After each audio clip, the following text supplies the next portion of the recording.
May iba pa bang dahilan kung bakit hindi nasasagot ang ating mga panalangin? Ano kaya ang mga ito? Paano ko itutuwid ang aking maling paraan ng pananalangin? Magandang araw po sa inyong lahat. Ako po si Pastor Ato Gutierrez ng World Conquest Evangelistic Church na maghahatid po sa inyo ng part 2 ng nakaraan pong linggo na mensahe na pinamagatang How Can I Make God Answer My Prayers? Noong pong nakaraang linggo, ang ating pong subject ay ang katagang Thy Kingdom Come. Ibig sabihin po nito sa ating summary, bago po tayo manalangin ng Give us this day our daily bread, ay kailangan muna nating naisin na mapababa natin ang kaharian ng ating Panginoon. Ano po? Yan po yung ating mensahe ng nakaraang linggo. Pero alam niyo po, meron pa pong mga ibang kadahilanan kung bakit hindi nasasagot ang ating mga panalangin. Ito po ay matatagpuan sa James chapter 4 verse 3. Although ang ating pong i-discuss ngayon ay 1 to 10, pero gusto ko po munang bigyan ng emphasis ang verse 3. Sa King James Version po, ito po ang sinasabi. Yet you have not, because you ask not. You ask and receive not, because ye ask amiss, that you may consume it upon your lusts. Sa New International Version, sabi po roon, you do not have because you do not ask God. When you ask, you do not receive because you ask with wrong motives that you may spend what you get on your pleasures. Sa Tagalog po, hindi nyo nakakamtan ang inyong minimithi dahil hindi kayo humihingi sa Diyos. At humingi man kayo, wala rin kayong natatanggap dahil hindi tama ang inyong layunin. Humihingi kayo upang mapagbigyan ang inyong kalayawan. Yung pong last word dito na lust or pleasures or kalayawan sa ESV, ito po ay, ang word po nito ay passion. Bago po tayo magtuloy, tayo po muna'y magpasimulang manalangin. Panginoon, maraming salamat po. Alam ko po, Panginoon, na narito ka at sa panahon ngayon na lahat kami ay nasa mga tahanan namin, alam namin na mas marami kang naaabot. Hindi lamang ang mga miyembro ng iyong iglesia, hindi lamang ang mga disipulo mo, kundi ang mga pamilya sa bawat tahanan. Tulungan mo kaming maunawaan ang iyong kalooban, lalong-lalo sa pananalangin. Ito po ang aming samot dalangin sa pangalan ni Jesus. Amen. Ayan. Alam niyo po, naranasan din po ng mga unang Kristiyano yung bang nananalangin sila, pero parang hindi nasasagot. Okay? Kaya nga po naisulat itong talatang ito sabing ganon, humihingi kayo pero hindi ninyo natatanggap. Diba? So, nagkakaproblema ang mga bagong Kristiyano ngayon dito. Tignan po natin, isa-isahin po natin ang mga salita sa talatang ito. Ano po? Sabi diyan, sabi rito, ye ask and receive not because you ask amiss. Amiss. Okay? Ano po ibig sabihin ng you ask amiss? Sabi rito, you do not receive because you ask with wrong motives. Pero maganda po sa King James Version kasi po ang salitang amiss ay galing sa Greek word na kakos. K-A-K-O-S. Ibig sabihin po nito ay it describes something that is bad or wrong. Ibig sabihin nito, may mali kang ginagawa o may masamang bagay kang ginagawa kapag ikaw ay nananalangin. Ano kaya yun? What do you do in order that your prayers are hindered sa sagot, no? Ano ba ang ginagawa mong mali? Okay? Ibig sabihin po nito, may inappropriate conduct kang ginagawa. Okay? So kahit na manalangin ka, marubdob, minsan pa may pag-iyak pa nga yan, minsan nag-emote ka pa sa panalangin, di ba? Pero kung meron kang maling ginagawa sa panalangin mo, hindi yan masasagot. Okay? Para ka lang yan may ATM card. Okay? Tapos sinaksak mo. Ginawa mo, pinukpok mo ng pinukpok. Penging pera. Kahit pa maglulupasay ka ron, pero kung hindi mo dadaanan yung standard kung paano mapapalabasin ang pera mo, syempre, ilalagay mo ang iyong PIN, ilalagay mo kung mag-withdraw ka ba, ilalagay mo doon, pipindutin mo kung ikaw ay, magkano yung amount. Hindi mo makukuha hindi mo pwedeng pukpukin mo na napukpukin ang ATM machine na lalabas na agad ang pera. May dadaanan kang proseso. Ganon din dito sa ating pag-aaral kung bakit ang ating panalangin ay hindi sinasagot. So alam po natin na there is something wrong na tayong ginagawa. Ang another thing is, sabi po rito, ye ask and receive not because ye ask amiss that you may consume it upon your lust. So ang second word po natin dito ay lust. L-U-S-T, lust. Okay. Ang nakakalungkot po kasi pagka sinabi natin lust, pag sinabi natin ang isang tao ay lustful, inuugnay po natin yung salita sa sexual desire. Kumbaga matindi yung sexual desire. Pero sa totoo lang po, makitid lang po yung definition na iyon. Kasi kung titignan po natin sa ancient Greek na pinanggalingan po ng word ng lust, ibig sabihin po noon ay strong desire.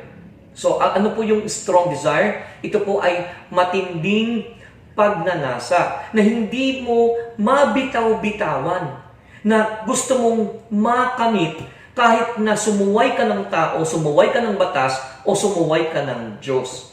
So, ito ay parang, maaaring ito ay trabaho, maaaring pag-aari, maaaring material, maaaring pera, maaari din itong relasyon, okay? Na nakikipag-agawan ka sa tao o nakikipagtawaran ka sa Diyos, okay?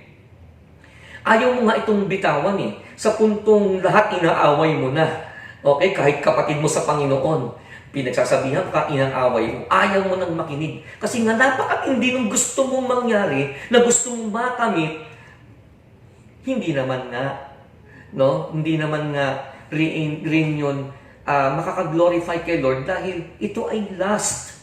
Okay? Nagpipilit ka pa rin. Ang lakas ng intense desire mo. Okay? So, gagawin mong lahat para mapasayo lang yun. Diba? Kapag nanonood ka ng mga teleserye ngayon, alam niyo naman ng mga Pilipino, mahilig sa teleserye, yung bang tipong may kontrabida, tapos kukunin niya lahat, yung gusto niya, relasyon, pera, kayamanan. Yan ang laging tema ng mga Pilipino teleserye.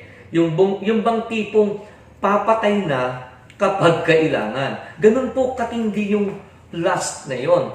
At ang tawag po sa ganung klaseng desire ay worldliness, makamundong pagnanasa. Ang other word po na maaari po nating hanguin dyan sa word na lust, sa iba pong version ay passion or pleasure. Ibig sabihin po nito, ito yung gusto mo lang ng mga bagay, ang hinihingi mo sa Diyos, yung mga bagay na nakakapagpasaya lang sa iyo. Okay? You want that experience that you will always be happy on things that you will receive from God or you are asking from the Lord. Hindi naman lahat ng masaya para sa iyo ay mabuti. Ang Diyos lang talaga ang nakakaalam kung ano ang makakabuti sa iyo. Alam niyo po, sa mga may sakit, hindi po kasiyahan, hindi po pleasure ang kailangan Masakit pong maoperahan, pero tama naman po yun. May mga gamot po tayong tinitake na ang pait-pait sa panlasa, pero tama po ang makakabuti po yun sa atin. Kaya, meron po tayo minsang mali. Ito po ay ang lust o yung pagiging worldly po natin. Okay? So, maliwanag po yun, You ask amiss, merong mali. You are asking on a bad gesture. May bad gesture po. Pangalawa po, lust. You are spending it on your own lust. You don't need to, you do not want to glorify God. Okay? Parang may pa-effect ka pa ng pinagpe-pray ko, pero actually, pansarili mo lang naman talagang lust yun. Eh, what if God doesn't want it for you? Di ba? What if God does not plan it for you? Paano kung may planong maganda ang Diyos sa iyo at ipinagpipilitan mo pa yung isang bagay na yan? Okay? Balikan po natin ang ating pong verse ay verse 3 ng James. Tignan po natin yung verse 1 to 3 para makapture po natin ang context po ng sinasabi ni James. Sabi po rito, what causes quarrels and what causes fights among you? Is it not this, that your passions are at war within you? You desire and you do not have, so you murder. So you covet and cannot obtain, so you fight and quarrel. You do not have because you do not ask. You ask and you do not receive because you ask wrongly to spend it on your passion. Ito pa sa ESV, no? Iba-ibang version po yung ginagamit natin. Pagka po word study, nasa King James po tayo. So sabi po dito sa Tagalog, saan daw nanggagaling ang inyong mga alitan at pag-aaway? Hindi ba nagmumula yan sa mga pagnanasang naglalaban-laban sa inyong kalooban? Mayroong kayong ninanasa, ngunit hindi ninyo makamtan, kaya't pumapatay kayo. Mapa sa inyo lamang iyon. May mga bagay na gustong-gusto ninyo, ngunit hindi ninyo maangkin, kaya't kayo'y nagkakagalit at naglalaban-laban. Hindi ninyo nakakamtan ang inyong ninanais dahil hindi kayo umihingi sa Diyos. At humingi man kayo, wala rin kayong natatanggap dahil hindi tama ang inyong layunin. Humingi kayo upang mapagbigyan ang inyong kalayawan. So kung makikita po natin dito, kung iuugnay natin yung verse 1 at verse 2, meron kang problema. There is war within you. Meron kang inner desire na nakikipaglaban ka. Okay? May passion ka sa loob mo eh. Siguro sa isip mo, hindi ko nakakalugod sa Diyos. Alam ko may disobedience ako eh. Pero yung passion mo, tinatalo ka. Pero gusto ko to talaga eh. Gusto ko to talaga eh. Kaya ano nangyayari? Yung war sa loob mo, lumalabas yan. So anong magiging effect niyan? Ang effect niyan ay magmamatigas ka na. Okay? Naglilihim ka na sa mga authorities mo. So, naghahanap ka na ng mga kakampi mo. Okay? Humahanap ka ng, hindi ba tama naman ang ginagawa ko? So, you are trying to defend now yung reason mo bakit mo ginugusto. Pero actually, alam mo naman, deep inside of you, ayaw na talaga ni Lord. Di ba? Or, it is not for you. Okay? So, anong bunga? Susuway ka. O, yan. Nagsisimula na kanino? Sa pastor mo, sa side leader mo, or sa mga magulang mo, naglilihim ka. Okay? So, kapag hindi mo mapigil yung desire mo, gagawa ka ng under the table, mananahimik ka na. Then finally, didisconnecta ka. Tapos, mananalangin ka sa devotion mo. Kunwari, iiyak ka, mag-emote ka kay Lord, pero actually, you are doing something wrong. Yun nga, you want that thing for your own pleasure. Hindi mo makontrol-control yung emosyon mo, kaya ayaw mong bitawan yung hinihingi mo sa Diyos. Maliwanag pa po sa sikat ng araw. Okay. So ano raw po ang karugtong? Dugtungan natin yung verse 3 na yan. Pumunta po tayo sa verse 4. Sabi po dyan sa ESV, James 4:4. You adulterous people, do you not know that friendship with the world is enmity with God? Therefore, whoever wishes to be a friend of the world makes himself an enemy of God. Maliwanag po yun. Ano po? So kapag kaibigan ka ng mundo at ang pinagbibigyan mo ay ang iyong kamunduhan o yung pleasure mo, ibig sabihin nun, kaaway mo naman ang Diyos. Kaya, paano ka mananalangin kung kaaway mo ang Diyos? Diba? Yun ay, ano raw yun? Worldliness. What is worldliness? It is anything that you love more than God. Kahit anong bagay, yan. Maparelasyon, mapapera, mapa-career, opportunities. Pero kung hindi mo kayang bitawan, pero may sinasabi ang Diyos sa iyo na susundin mo, that is worldliness. Okay? Anything that is difficult for you to give up. Kung kailangan mong i-obey ang Diyos. Tumatawag ka pa. Okay? So, yun po yun. Ito, bigyan kita ng illustration. May asawa ka, o meron kang karelasyon, girlfriend o boyfriend. Humingi ka sa kanya ng pambili ng, halimbawa, pambili ng cellphone worth 20,000. Bumili ka ng cellphone, pero yung cellphone na yon ay niregalo mo sa isang tao na mahal mo rin bukod sa karelasyon mo. Ganun ang nangyayari. Ikaw ay namamangka sa dalawang ilog. Okay? Gagasasin mo yun sa number 2 mo. Tapos ang team song mo, sana dalawa ang puso ko. Ay, kawawa ka. Ang Diyos, pagka ikaw, ang Diyos, nakarelasyon mo, Diyos lang yun eh. Diyos lang talaga, wala nang iba. Okay? Naiintindihan ka ng Diyos, galing ka sa worldliness, kaya ikaw nililinis ka niya sa isip mo at puso mo sa pamagbabasa ng salita ng Diyos para maunawaan mo kung anong gusto at nais niya. Unti-unti mo itong ma-surrender. Sabi po sa James chapter 4 verse 5, doon naman tayo sa verse 5, ayon ng Espiritong ibinigay sa atin ng Diyos na siya ay may kaagaw sa ating pag-ibig.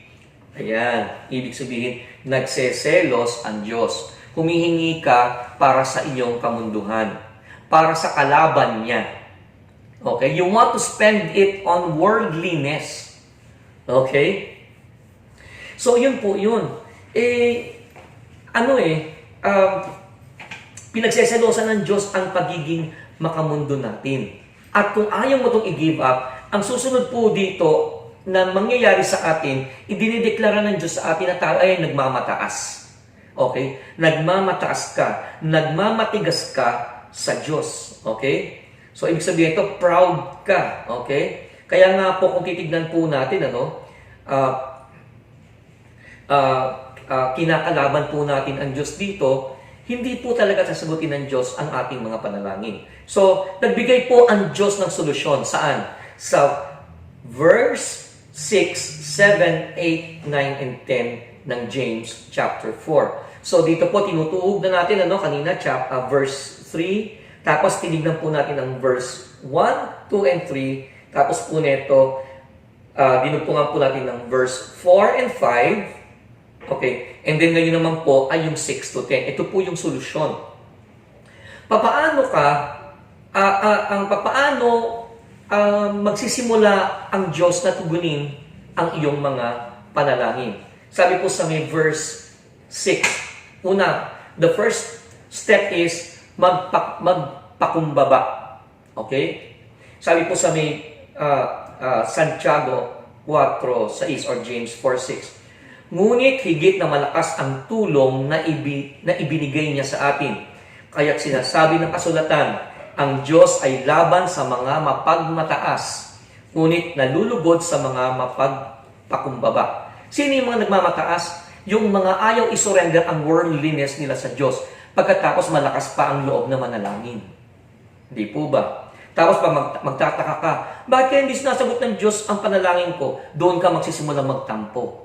Ang problema naman, wala sa Diyos, nasa iyo. Pangalawa, magpasakop ka sa Diyos. Santiago 4:7. Kaya nga, pasakop kayo sa kapangyarihan ng Diyos. Labanan ninyo ang dyablo at lalayuan kayo nito. So, ang nag-feed ng worldliness mo ay ang dyablo. Pero ang sabi rito, magpasakop ka. Okay? Ibig sabihin nito, pumailalim ka sa authority ng salita ng Diyos para ikaw ay magkaroon ka ng biyaya ng Diyos. Kasi hindi ka niya bibigyan ng biyaya na labanan mo ang dyablo kung hindi ka nagpapasakop sa kalooban ng Diyos. Pangatlo, lumapit ka sa Diyos. Verse 8. Lumapit kayo sa Diyos at lalapit siya sa inyo. So, dito pa lang ikaw makakaranas ng ng tulong sa Diyos para ikaw ay magtagumpay sa worldliness, dahil once na ikaw ang unang lumapit sa Diyos, lalapit siya sa iyo. Karamihan ng mga Kristiyano nagkakasala, lumalayo sa Diyos. Mali. Dapat lumapit ka nga. Kasi kung lumayo ka sa Diyos, actually, nung nagkasala ka, talagang automatic, lumayo ka talaga sa Diyos. Kaya kailangan mong lumapit. Kung nagkasala ka, nalayo ka sa Diyos, tapos lumayo ka pa, dumisconnecta ka pa, paano ka hihingi ng tulong at biyaya para makalaban ka sa worldliness? So, hindi ka makakalpas. Okay? So, ikaapat, magpalinis ka ng buhay mo sa Diyos. Verse 8, linisin ninyo ang inyong mga kamay, kayong mga makasalanan, linisin ninyo ang inyong puso, kayong pabago-bago ng isip. Ano ang papalinis natin dalawa? Ang ating ginagawa at ang ating kaisipan. Okay. Wala ka namang ginagawa na hindi dumadaan sa isip. Di ba? So kung ang isip mo ay worldly, lahat ng ginagawa mo worldly. Halatang-halata yan. Tignan mo mga Facebook post mo. Tignan mo kung yan ba ay mga godly posting or worldly posting. Yung bang tipo ka na puro na lang love life, puro pera, malalaman mo na unti-unti ka nang pinapasok ng worldliness. Okay? Ayaw ba ng Diyos na pagpalain ka? Siya nga magpapala sa iyo eh. Kaya lang may humaharang yung worldly spirit na yan. Ikalima, totoong magsisi ka ng iyong mga kasalanan.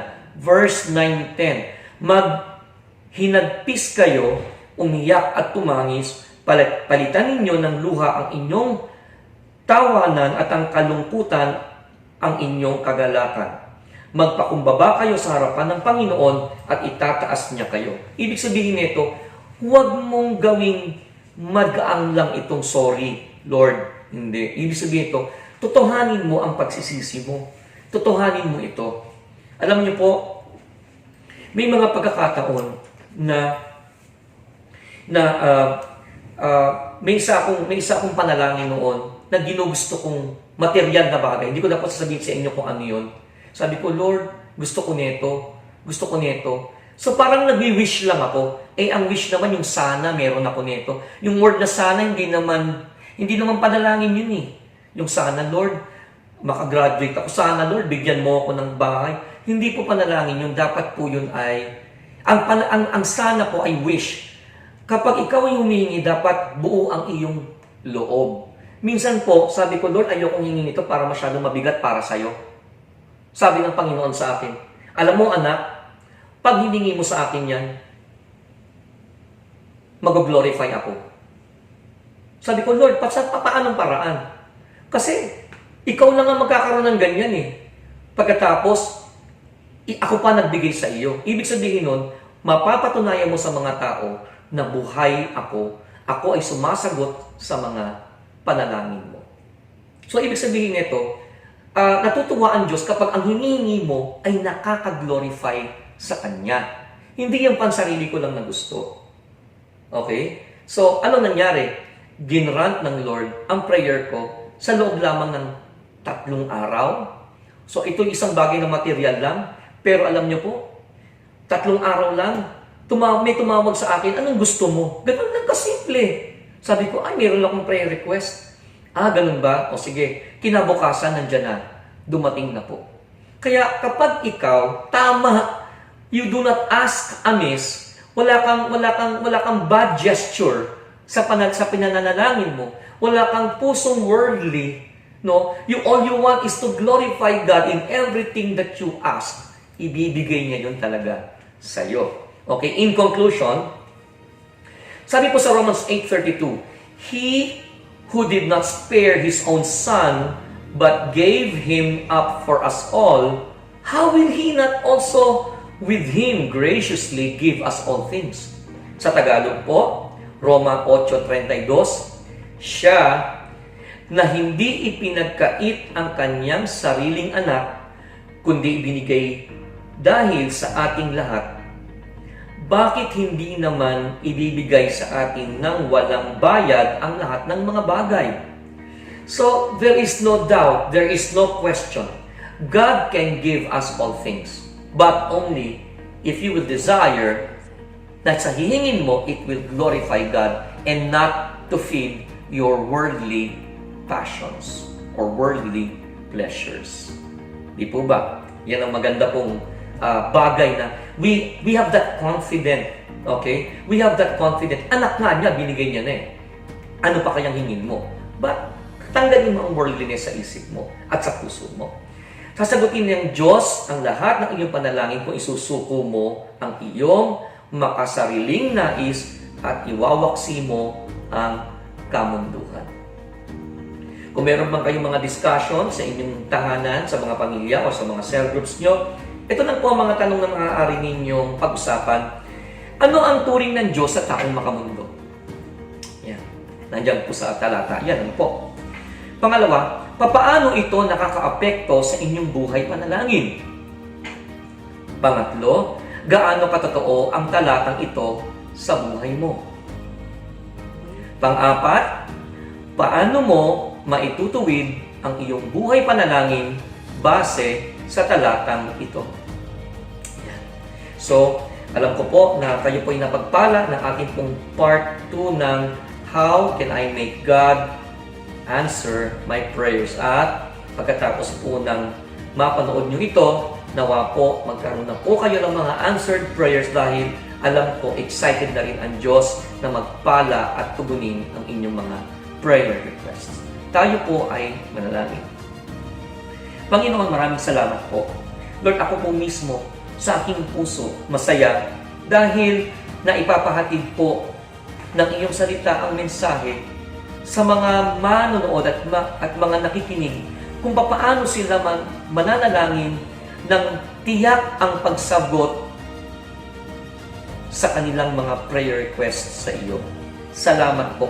Tulungan mo po ang bawat isa. Alam ko po, Lord, ibang-iba ang aming mga prayer request. Mayroong prayer request sa una sa lahat, sa mga relasyon, sa mga naninindim, sa mga nag-aaway, sa mga pamilya, may mga broken-hearted, sa mga love relationships. Pangalawa, yung pong pinakamalaking problema po ngayon na pera dahil lockdown, maraming nag-aalala, walang trabaho. Meron namang may problema naman, Panginoon, sa kanilang mga wisdom, Panginoon, sa mga trabaho, sa eskwela. Iba-iba po ang mga pinapanalangin. Kaya po, Panginoon, tanggalin mo po muna sa amin ang maling gesture, yung pong lust o worldliness sa aming puso. No po, kung meron kami mga taong dapat patawarin, ay bigyan mo kami ng biyayang mapatawad namin sila. Patawarin mo rin kami sa aming worldliness, O Diyos, sa aming pagiging mga makasariling hangarin na hindi nakaka-glorify sa iyo. At Panginoon, salamat po dahil alam namin sa aming pong pagbabago sa aming panalangin ay nakakatanggap na kami ng mga sagot, tugon sa aming mga panalangin. Sa pangalan ni Jesus. Amen. At kung ikaw man nanonood ngayon ay first time mong makapakinig at first time mong maunawaan na kailangan ng isang tao ng relasyon sa Diyos dahil ang tanging nagliligtas lamang sa tao ay ang anak ng Diyos na si Jesucristo, na sinasabi nga po sa John 3:16, gayon na lamang ang pag-ibig ng Diyos sa sanlibutan, kaya't ibinigay niya ang kanyang bugtong na anak na ang sino mang sumampalataya sa kanya ay hindi mapapahama kundi magkakaroon ng buhay na walang hanggan. At kung nais mo magkaroon ng buhay na walang hanggan at magsimula ka ng panibagong lakbayin kung saan kasama mo na ang Diyos, sumunod ka sa akin sa panalangin, ipikit mo ang iyong mga mata at ibuka mo ang iyong bibig, just follow my prayer. Sabihin mo, Panginoon, inaamin kong ako'y makasalanan. Hindi ko po kayang iligtas ang aking sarili. Nananampalataya po ako na ikaw, Jesus, ay namatay at nabuhay na muli upang iligtas ako sa aking mga kasalanan. Simula sa oras na ngayon na ito, binubuksan ko po ang aking puso tinatanggap kita sa aking buhay bilang sarili kong tagapagligtas at Panginoon. Tulungan mo akong lumakad ayon sa iyong kalooban araw-araw. Salamat po sa iyong kapatawaran. Salamat po sa buhay na walang hanggan. Sa pangalan ni Jesus. Amen. Yeah. So, para po sa inyong mga first time na nanalangin, kayo po ang aming mga VIPs. Welcome po sa inyo aming mga VIPs. At may isang bagay lang po akong hihilingin po sa inyo po. Mag-fill up po kayo ng online guests form na po. Diyan po sa magpag-guide po kayo diyan sa inyong kasama na po para mas makilala po namin kayo ng lubusan at kung paano po namin kayo matutulungan sa inyong buhay spiritual. Ang ating pong watch party ay every Sunday 10 a.m. and 4 p.m. and meron din po tayong viewing sa YouTube channel ng World Conquest Evangelistic Church. Mag-send po kayo ng inyong mga comments or suggestion about sa message po natin ngayon at masaya po kami mag-i-interact po sa inyo. We are encouraging you to support our ministry through your prayers and financial contributions. Para po sa mga detalye, kumontak lamang kayo ng aming mga primary 12 leaders or mga cell leaders na mga kakilala po ninyo. Like, comment, share, and subscribe to our social media account. Maraming pong salamat sa inyo. Ako po si Pastor Arthur Gutierrez ng World Conquest Evangelistic Church. Magkikita na naman po tayong muli next week sa isang napaka-exciting na topic. God bless you all. Maraming salamat po.